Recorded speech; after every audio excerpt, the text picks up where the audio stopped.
Good morning students.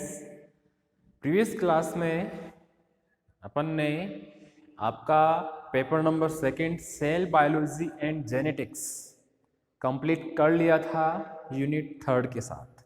Unit third में अपन ने प्रीवियस क्लास में लास्ट जीन कॉन्सेप्ट के बारे में विस्तार पूर्वक चर्चा कर ली थी और वो पेपर अपना वहीं एंड हो गया था उसका। प्रीवियस क्लास में मैंने ये भी कहा था कि नेक्स्ट टाइम अपन आपका पेपर नंबर थर्ड जिसका नाम है गेमीट एंड डेवलपमेंटल बायोलॉजी, युग्मक एवं परिवर्धन जैविकी, ये स्टार्ट करने वाले हैं। तो सबसे पहले पेपर का नाम जान लेते हैं। वैसे तो जानते ही हैं, अपने डेमो क्लास यही हुई थी। इस पेपर की आज अपन यूनिट फर्स्ट स्टार्ट करेंगे, एम्ब्रियोलॉजी, युग्मक, gamete, gametogenesis.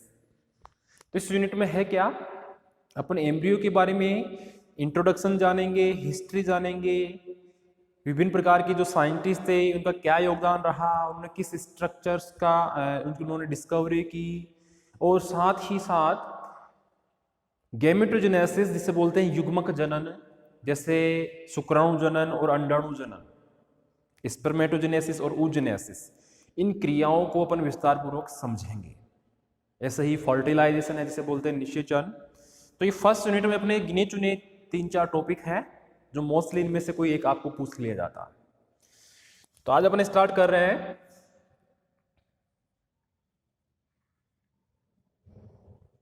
Paper third,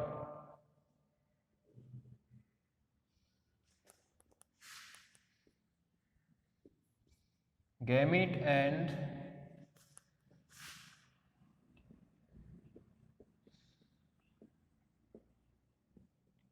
developmental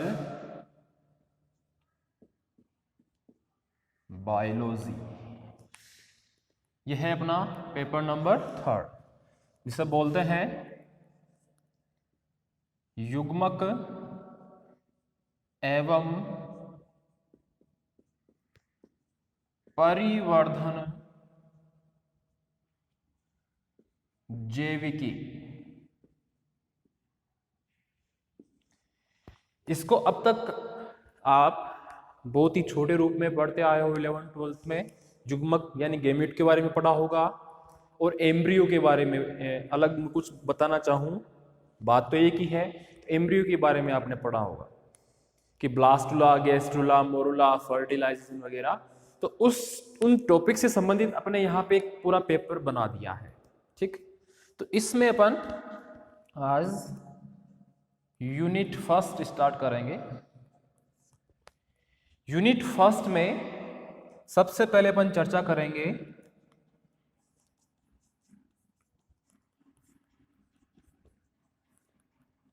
embryology. Embryology Hindi में बोले तो एम्ब्रियो मीन्स भ्रूण, एम्ब्रियो मीन्स भ्रूण, लॉजी मीन्स विज्ञान, भ्रूण का विज्ञान, एम्ब्रियोलॉजी। तो अगर मैं आपसे कहना चाहूं कि एम्ब्रियोलॉजी किसे कहेंगे या इसकी डेफिनेशन क्या है, तो अपन क्या बता सकते हैं कि एम्ब्रियो का अध्ययन करना ही, या ऐसा विज्ञान जिसमें एम्ब्रियो भ्रूण का अध्ययन किया जाए, एम्ब्रियोलॉजी कहलाती है। तो अपन यहां पे लिख सकते हैं भ्रूण,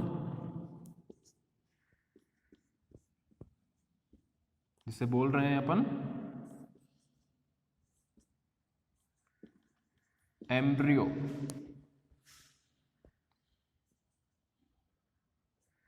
के अध्ययन को ही एम्ब्रियोलॉजी कहते हैं। क्लियर है यहां तक? ठीक है। अब यहां पे अपना नाम है, अच्छा गैमेट तो अपने युग्मक समझ में आ गया। ये डेवलपमेंटल बायोलॉजी से बोल रहे हैं, परिवर्धन जैविकी, इसका मतलब क्या है? तो ध्यान से सुनना। अपन अभी इंट्रोडक्शन देख रहे हैं। क्या देख रहे हैं? इंट्रोडक्शन किसका? एम्ब्रियोलॉजी का। अब भी यहाँ पे तो अपने पेपर का नाम है डेवलपमेंटल बायोलॉजी, यहाँ पे मैं बोल रहा हूँ एम्ब्रियोलॉजी। तो इसमें क्या है ऐसा जो इसको मैं नाम ले रहा हूं बार बार, तो ध्यान से सुनना। एम्ब्रियोलॉजी के लिए एक नए शब्द को यूज में लिया जाता है, काम में लिया जाता है आजकल, जिसे बोलते हैं परिवर्धन जैविकी या डेवलपमेंटल बायोलॉजी। यानी कि एम्ब्रियोलॉजी न बोल के आजकल इसकी जगह एक नया नाम अपन यूज में लेते हैं, परिवर्धन जैविकी या डेवलपमेंटल बायोलॉजी। तो अब अपन को ये पता चल चुका है कि ये दोनों चीज एक ही है, अलग अलग नहीं है। या तो आप एम्ब्रियोलॉजी बोल दो, कोई दिक्कत नहीं है, डेवलपमेंटल बायोलॉजी बोल दो, बात एक ही है। ठीक है, तो यहां पर कंफ्यूज मत हो। इसी से संबंधित एम्ब्रियो या डेवलपमेंटल बायोलॉजी से संबंधित यदि कोई एग्जाम्पल ले अपन, जैसे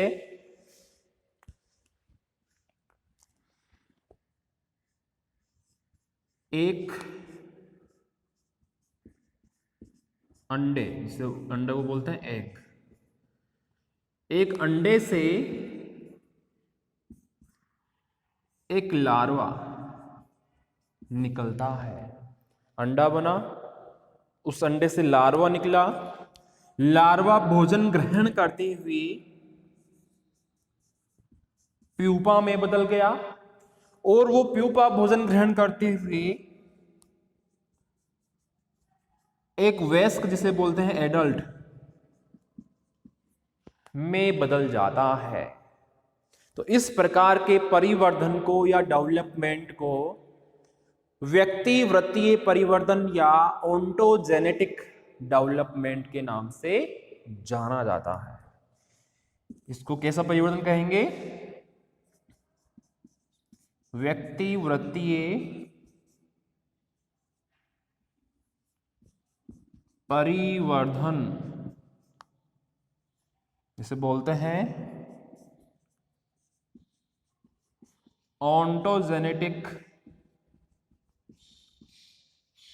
डेवलपमेंट।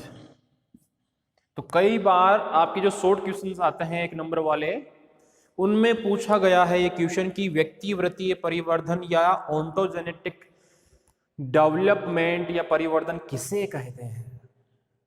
अब अपन को पता चल चुका है कि जब एक अंडे से एक लार्वा निकलता है, लार्वा भोजन ग्रहण करते हुए प्यूपा में बदल जाता है, और प्यूपा धीरे धीरे एक वयस्क एनिमल में बदल जाता है। तो इस प्रकार के परिवर्तन को ही व्यक्तिवृत्तीय परिवर्तन या ओंटोजेनेटिक डेवलपमेंट के नाम से जाना जाता है। तो ये चीज ध्यान रखना, मैंने बोल दिया है कि यहां से क्वेश्चन बनता है अपने। इसी प्रकार अपन कई हजारों सालों से अपन जीवों में होने वाले परिवर्तनों को देख रहे हैं। जैसे अपन ने जन्म लिया है, जैसे मान लो कि 20-25 साल हो गए, तो अपन देख रहे हैं कंटिन्यू कि जीवों में कौन सी संरचनाएं लुप्त हो रही है, कौन सी नई बन रही है, उनका स्वभाव क्या है, वगैरह वगैरह। तो अपन कई हजारों सालों से जीवों में होने वाले परिवर्तनों को देखते आ रहे हैं, जैसे इंसान हो, चाहे जानवर हो, चाहे पेड़ पौधे हो। तो इनमें जो ये परिवर्तन हो रहे हैं, तो उनसे अपन को ये पता चलता है इनके अध्ययन से कि पुराने जीवों से ही नए जीवों का विकास हुआ है या होता है। वही तो होता है। जैसे मान लो कि अपने ह्यूमन स्पीसीज है, तो उससे ही नए अपने इंसान बन रहे हैं। ऐसा तो नहीं कि भगवान भेज रहा है ऊपर से अलग से। ठीक है, तो नए पुराने जीवों से ही नए जीवों का विकास होता है। तो इस प्रकार के परिवर्तन को जाति वृत्तीय परिवर्तन या फाइलोजेनेटिक डेवलपमेंट के नाम से जाना जाता है। तो अलग दूसरा बता रहा हूं मैं, पुराने जीवों से ही नए जीवों का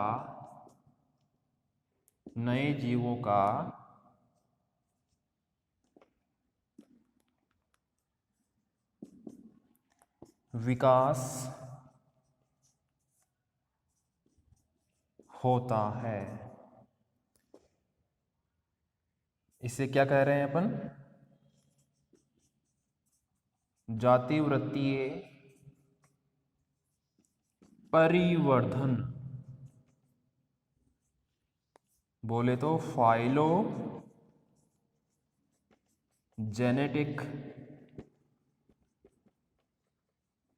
डेवलपमेंट। ये क्वेश्चन भी पूछा गया है। या तो पूछ लेगा आपको ओंटोजेनेटिक या व्यक्तिगत परिवर्तन किसे कहते हैं, या पूछ लेगा कि जातिवृत्तीय या फाइलोजेनेटिक डेवलपमेंट किसे कहते हैं। इस जातिवृत्तीय परिवर्तन या फाइलोजेनेटिक डेवलपमेंट को एक नाम से और जाना जाता है उद्विकासीय परिवर्धन। उद्विकासीय परिवर्धन। उद्विकास नाम क्यों दिया? क्योंकि अपन यहाँ पे क्या जान रहे हैं कि पुराने जीवों से ही नए जीवों की उत्पत्ति हो रही है, ये उत्पन्न हो रहे हैं। तो अपन अध्ययन कर रहे हैं कई हजारों साल या कई सालों तक के जीवों का, तो अपन उनके उद्विकास को देख रहे हैं, तो इसलिए इसे उद्विकासीय परिवर्तन भी कहा जाता है।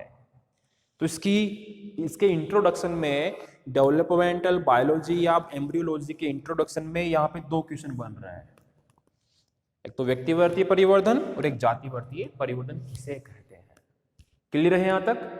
ठीक, ये तो अपन ने देख लिया इसका इंट्रोडक्शन। अब बात कर लेते हैं अपन एम्ब्रियोलॉजी या डेवलपमेंटल बायोलॉजी की हिस्ट्री की। यहां तक तो क्लियर होगा?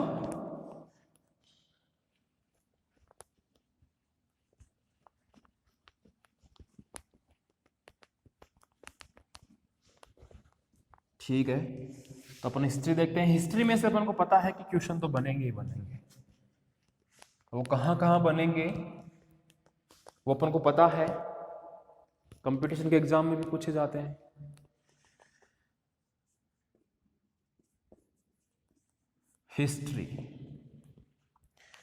हिस्ट्री में बात करेंगे अपन कुछ ऐसे साइंटिस्ट की जिनके नाम पर ही इनसे संबंधित संरचनाओं को भी जाना जाता है। कैसे? तो सबसे पहले मैं एग्जांपल ले रहा हूं हिप्पोक्रेटिस का।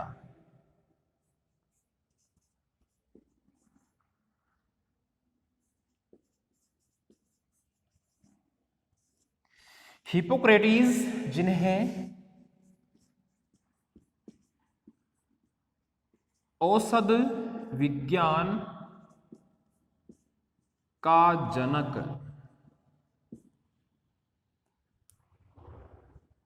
औषध विज्ञान का जनक, औषध विज्ञान का जनक यानी फादर ऑफ मेडिसिन कहा जाता है। इन साइंटिस्ट ने, इन हिप्पोक्रेटिस साइंटिस्ट ने, जिनको औषध विज्ञान या फादर ऑफ मेडिसिन कहा जाता है, इन्होंने स्त्री रोग विज्ञान क्या किया? इन्होंने स्त्री रोग विज्ञान, जिसे बोलते हैं अपन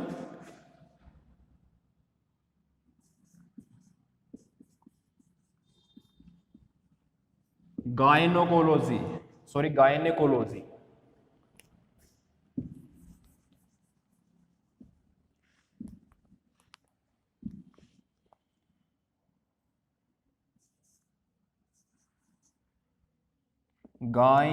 गायनेकोलॉजी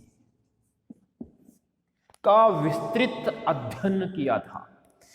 ये जो हिप्पोक्रेटिस वैज्ञानिक है, जिनको औषध विज्ञान या फादर ऑफ मेडिसिन कहा जाता है, इन्होंने है स्त्री रोग विज्ञान यानी जो फीमेल संबंधित जो बीमारियां होती हैं उनका विस्तृत अध्ययन किया था। आपने सुना होगा कि इस एसएमएस हॉस्पिटल में जो डिपार्टमेंट था एक गायनोकोलॉजी, वहां पे हम दिखा के आए थे।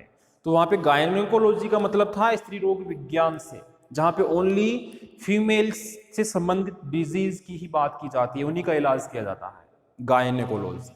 ठीक है, तो इन साइंटिस्ट ने विस्तृत विवरण प्रस्तुत किया था स्त्री रोग विज्ञान पे, और इन्होंने ये भी बताया था कि जो ह्यूमन का एम्ब्रियो है, जो इंसान का भ्रूण है, वह 4 तत्वों से मिलकर बना होता है। उन्होंने बताया हवा, अग्नि,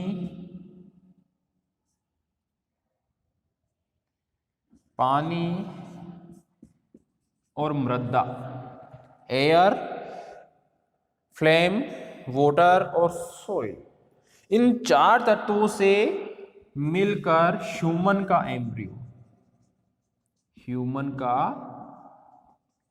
एम्ब्रियो बना होता है। इन्होंने तो ये कहा। इसके बाद आए अरस्तु। अरस्तु का नाम सभी ने सुना होगा। अरस्तु नामक वैज्ञानिक ने सर्वप्रथम एम्ब्रियोलॉजी का विस्तृत विवरण प्रस्तुत किया था। एम्ब्रियोलॉजी का विस्तृत वर्णन प्रस्तुत किया था सबसे पहले, इसीलिए एम्ब्रियोलॉजी या भ्रूणिकी के पिता अरस्तु को ही कहा जाता है। तो आपसे पूछ ले कि भ्रूण वैज्ञानिक या भ्रूणिकी या एम्ब्रियोलॉजी या डेवलपमेंटल बायोलॉजी के जनक किसे कहते हैं, तो अरस्तु को कहते हैं। इन अरस्तु ने ही सबसे पहले एम्ब्रियोन शब्द का यूज किया था। एम्ब्रियोन शब्द का यूज किया था और उन्होंने ये बताया था कि एम्ब्रियो पहले अविभेदित होता है, यानी ये जो भ्रूण है इसमें विभेदन नहीं हुआ है। पहले विभेदन कब स्टार्ट होगा, जैसे इसमें फर्टिलाइजेशन होगा, जिसे बोलते हैं निषेचन, उसके बाद ये धीरे धीरे विभेदित होना स्टार्ट होता है और लास्ट में धीरे धीरे एक वयस्क में या एडल्ट एनिमल में बदल जाता है। तो father of embryology, father of embryology अरस्तु। और इन्होंने ही सबसे पहले कौन से शब्द का यूज में लिया था, एम्ब्रियोन। ठीक है, तो ये चीज ध्यान रखना आप। इसके बाद अपन बात करेंगे, आपने नाम सुना हो अगर,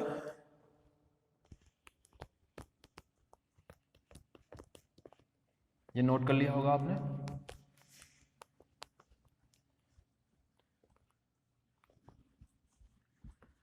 अब हिस्ट्री जान रहे हैं अपन, तो हिस्ट्री में कुछ विचारधाराएं भी उत्पन्न हुई है।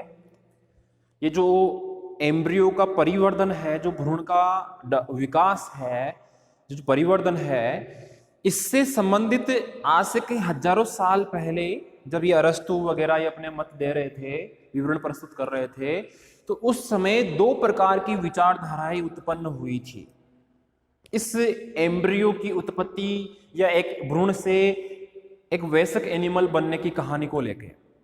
वो विचारधाराएं कौन कौन सी थी, तो यहां पे मैं लिख रहा हूं 2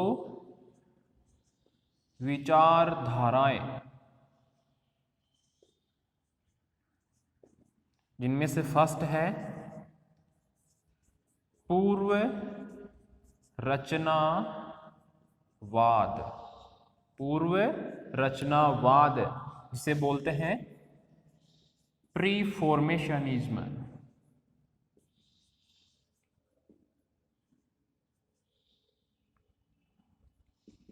प्रीफॉर्मेशनिज्म, पूर्व रचनावाद, ध्यान से समझना। अच्छा, आपके एग्जाम में ये इन विचारधाराओं के बारे में कोई सी के बारे में भी पूछा जा सकता है। 1 नंबर में भी पूछ सकता है अगला, या बड़े क्वेश्चन में 2 या 3 नंबर में भी पूछ सकता है आपको। तो ये पूर्व रचनावाद या प्रीफॉर्मेशनिज्म विचारधारा क्या है, ध्यान से सुनना। इस विचारधारा में ये मान्यता थी या ये विश्वास किया जाता था कि एक एम्ब्रियो में पहले से ही एक वयस्क ह्यूमन या एडल्ट ह्यूमन या एनिमल के अंग तंत्र सूक्ष्म मात्रा में उपस्थित होते हैं। जैसे कि मान लो कि ये एम्ब्रियो है, इस एम्ब्रियो में पहले से ही किसी एनिमल या ह्यूमन के अंग तंत्र सूक्ष्म मात्रा में उपस्थित होते हैं, ऐसा इसमें विश्वास किया जाता था। और इसके लिए एक वैज्ञानिक ने, जिनका नाम था जेन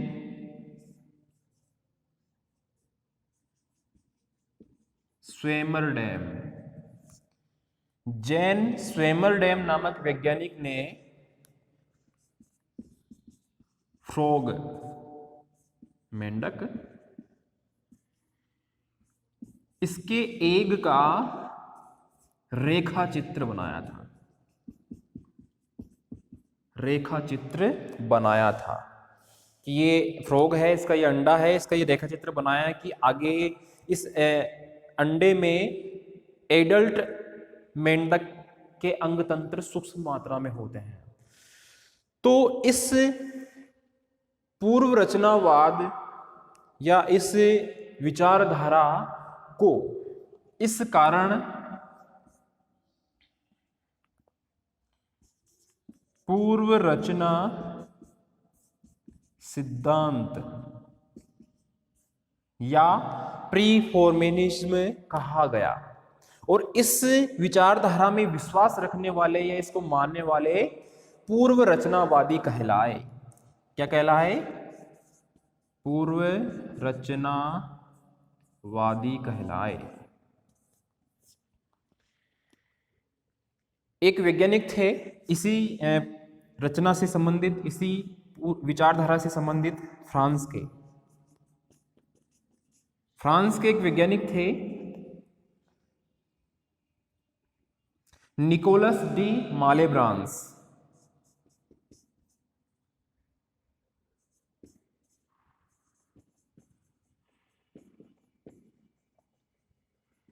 निकोलस डी मालेब्रांस। इन साइंटिस्ट ने तो हद ही कर दी। इन साइंटिस्ट ने यह कहा कि एक एम्ब्रियो में उससे अगली संतति का एम्ब्रियो भी उपस्थित होता है, और उस अगली संतति में भी उससे अगली संतति का भी एम्ब्रियो उपस्थित होता है, जो कि इम्पॉसिबल है।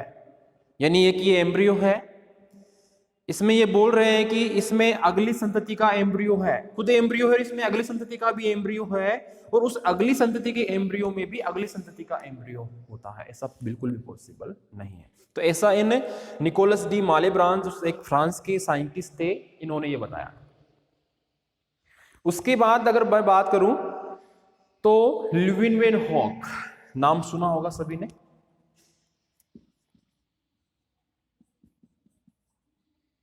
ल्यूविनवेन-हॉक। ल्यूविनवेन-हॉक ने 1677 ईस्वी में सूक्ष्मदर्शी का आविष्कार किया, और सबसे पहले जो संरचनाएं देखी, जैसे प्रोटोजोआ है, स्पर्म को देखा, और इस कार्य के लिए हेम नामक वैज्ञानिक ने भी इनकी सहायता की थी। हेम। तो ये अपन ने कुछ इसकी हिस्ट्री को जाना है, और उसमें हिस्ट्री में भी इसकी एक विचारधारा थी पूर्व रचनावाद, उसको भी अपन ने जाना है। फिर दूसरी विचारधारा आई इसके बाद, वो है अनुजननवाद।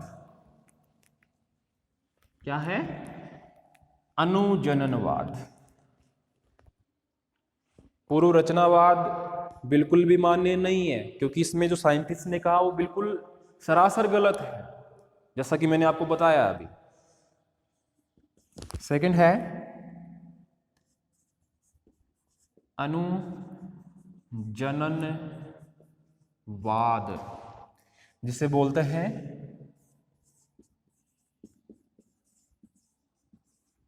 एपिजेनेसिस।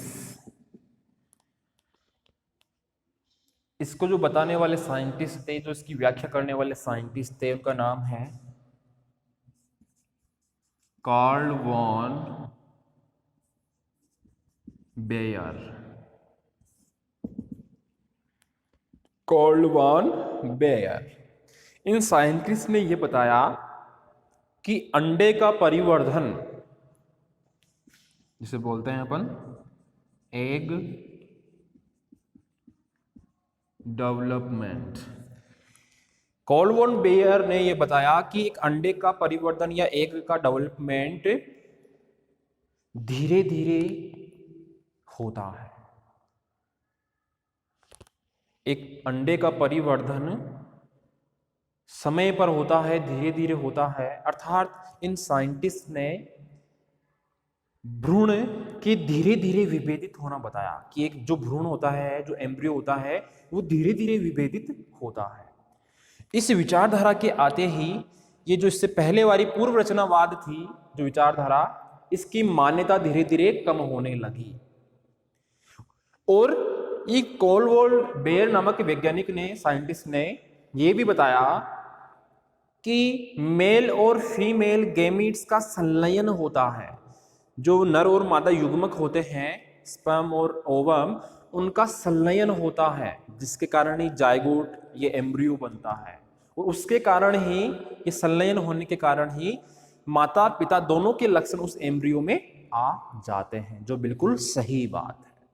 तो ये मान्य विचारधारा थी एपिजेनेसिस या पूर्व अनुजननवाद। क्लियर है?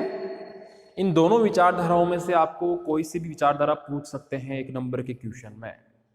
जब बड़े क्वेश्चन भी पूछ ले तो उसमें कोई बड़ी बात नहीं है, बहुत इजी है, मैंने आपको अच्छे से समझा दी है। क्लियर है यहां तक? ठीक है। अब नेक्स्ट आगे अपन बात करेंगे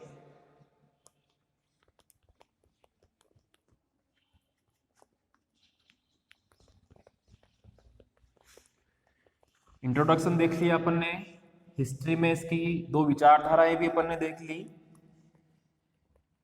अब आगे बात करेंगे अपन इस एम्ब्रियोलॉजी के टाइप की। टाइप्स कि कितने प्रकार की एम्ब्रियोलॉजी का अपन अध्ययन करते हैं। तो टाइप्स की अगर बात आए तो ध्यान रखना आप, फर्स्ट है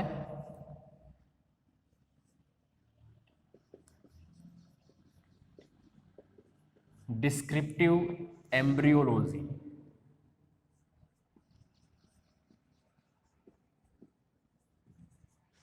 दूसरी है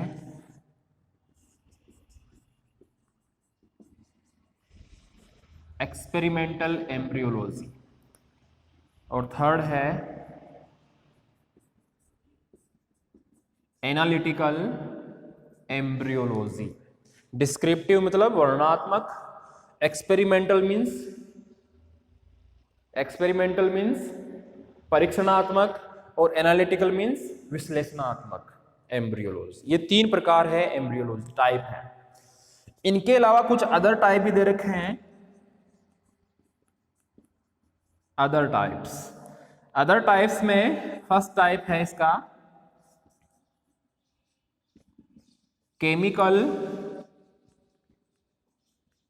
एम्ब्रियोलॉजी, यानी रासायनिक भ्रूणिकी। दूसरा टाइप दे रखा है टेरेटोलॉजी, इसे बोलते हैं विरूप जनन, यानी कई बार एम्ब्रियो में विकृति उत्पन्न हो जाती है, तो विकृत इंसान या जानवर पैदा होता है, तो वो भी एक एम्ब्रियोलॉजी या डेवलपमेंटल बायोलॉजी का ही टाइप है। ऐसे ही थर्ड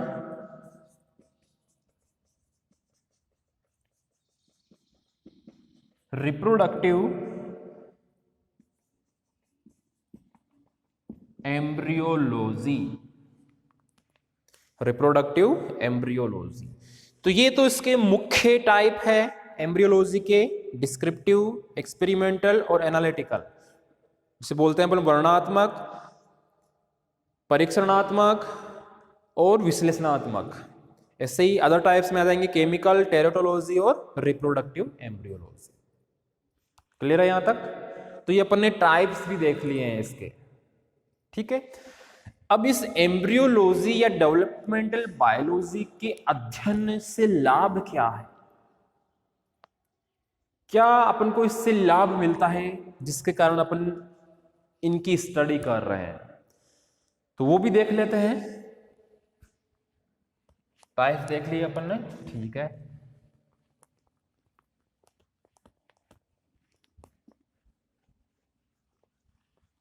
इससे पहले मैं थोड़ा हिस्ट्री में और बता देता हूं आपको, जैसे आपने नाम सुना होगा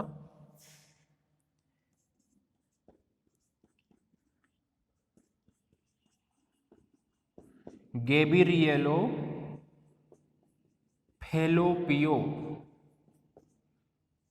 गेब्रिएलो फैलोपियो। इन साइंटिस्ट ने, मैं हिस्ट्री में बता रहा हूं, थोड़ा रह गया था अपना जो इंपॉर्टेंट था। गेब्रिएलो फैलोपियो नामक वैज्ञानिक ने फीमेल ऑर्गन्स का अध्ययन किया था, फीमेल ऑर्गन्स की स्टडी की थी, और इन्होंने ओवम से यूट्रस तक की नाल, इसे बोल सकते हैं अपन मार्ग या रास्ता, खोज लिया था। ओवम को क्या बोलते हैं अपन? अंडा, और यूट्रस को गर्भाशय, यही बोलते हैं। यानी जहां पे अंडा बनता है फीमेल में और वहां से बन के वो गर्भाशय या यूट्रस तक जाता है, तो उस मार्ग को या उस नाल को इन साइंटिस्ट ने सर्वप्रथम खोज लिया था। तो उस नाल को इनके सम्मान में, इनके नाम पर ही अपन जानते हैं। क्या जानते हैं? फैलोपियन ट्यूब के नाम से। इस नाल को किस नाम से जानते हैं?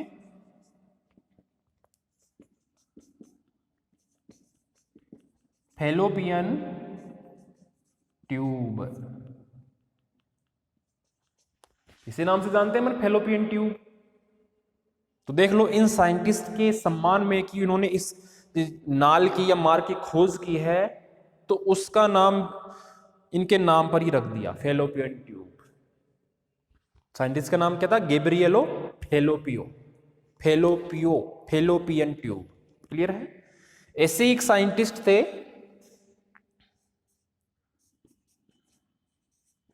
रेगनियर डी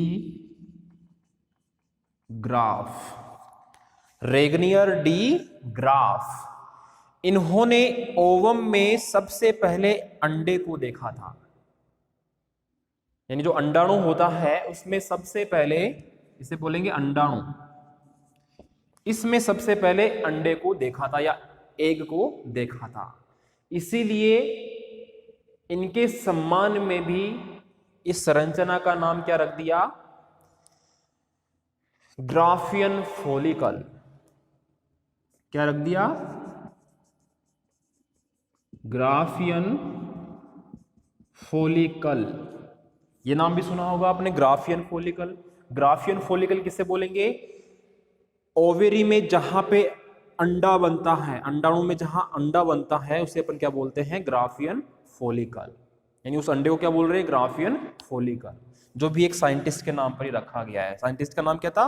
रेगनियर डी ग्राफ। तो ग्राफ से ग्राफियन फॉलिकल, फॉलिकल अंडे से है मतलब इसका। ठीक है? ऐसे ही दूसरे साइंटिस्ट की बात करें अपन, तो आपने एक नाम सुना होगा, कॉल्ड अर्नस्ट वॉन बेयर। इससे पहले जो अपन ने देखा था अणुजननवाद में, तो उसमें तो कॉल्ड वॉन बेयर थे, लेकिन इसमें कॉल्ड अर्नस्ट वॉन बेयर है। ये दूसरे साइंटिस्ट है। इन साइंटिस्ट को आधुनिक भ्रूणिकी या मॉडर्न एम्ब्रियोलॉजी का जनक कहा जाता है।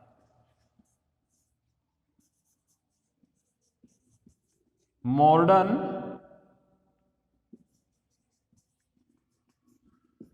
एम्ब्रियोलॉजी, फादर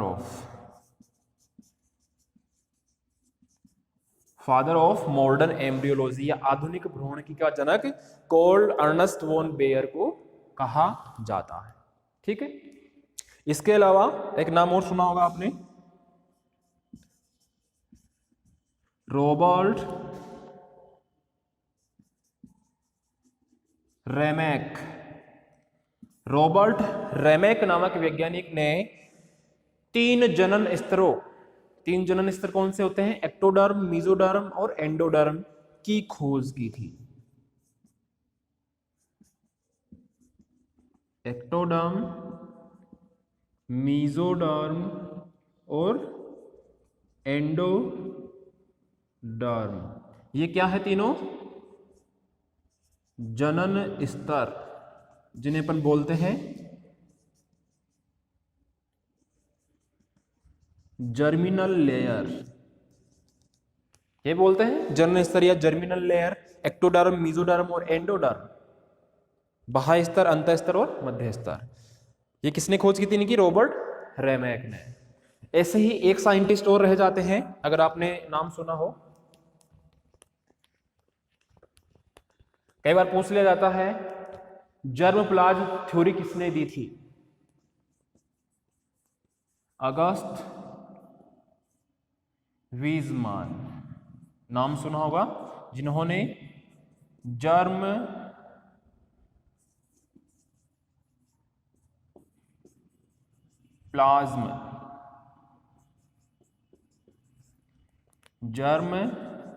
प्लाज्म की थ्योरी दी थी। जर्म प्लाज्म की सततता या जर्म प्लाज्म थ्योरी किन्होंने दी थी? अगस्त वीजमान ने। तो ये मैंने आपको कुछ इंपॉर्टेंट इसकी हिस्ट्री में कुछ वैज्ञानिक भी बताया है। तो इस क्लास में इतना ही। नेक्स्ट क्लास में अपन एम्ब्रियोलॉजी के जो लाभ है उनके ऊपर चर्चा करेंगे। ठीक है, तो इस क्लास में इतना ही। धन्यवाद।